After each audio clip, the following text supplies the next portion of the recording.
अंधकार छानने वाली रात का समय था। एक छोटे से गांव में एक वृद्ध घर में एक रहस्यमय रिंग की कहानी फैली थी। लोग कहते थे कि जिसने उस रिंग को पहना, उसके साथ अजीब और डरावनी घटनाएं होती थीं।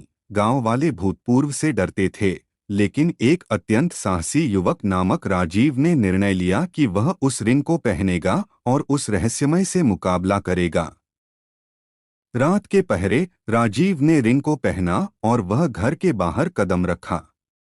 धूप के बजाय चंदनी और चांदनी की किरणों में वह अपने कदमों को आगे बढ़ाता गया। गांव की सूचना से ज्यादा राजीव को उस रिंग से कोई असर नहीं हुआ। लेकिन राजीव ने न केवल रिंग की कहानी की तलाश में, बल्कि उसके साथ जुड़ी रहस्यमय दुनिया की तलाश में भी रात भर कदम बढ़ाए। वह एक पुराने मंदिर में पहुंचा, जिसके दरवाजे बंद थे। राजीव ने अपने हौसले को मजबूत करते हुए दरवाजे को खोला और मंदिर के अंदर चला गया। मंदिर में वह एक पुरानी किताब खोजते हुए पाया, जिसमें रिंग की कहानी से जुड़ी हुई थी।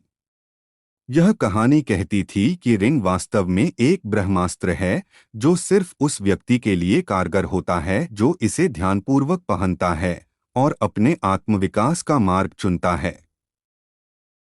राजीव ने समझा कि रिंग ने उसे विचारशील बनने के लिए प्रेरित किया है, और वह इस नए दृष्टिकोण के साथ अपने जीवन की यात्रा जारी रखने का निर्णय लिया। जब राजीव वापस गांव की ओर बढ़ा, वह देखा कि उसका घर रौनक से भरा हुआ है। लोग बता रहे थे कि रात के बाद से राजीव की शैली में बदलाव हुआ है। वह दयालु और साहसी बन गया है। रिंग की डरावनी कहानी और मंदिर से प्राप्त हुई जानकारी ने गांव वालों की सोच को बदल दिया।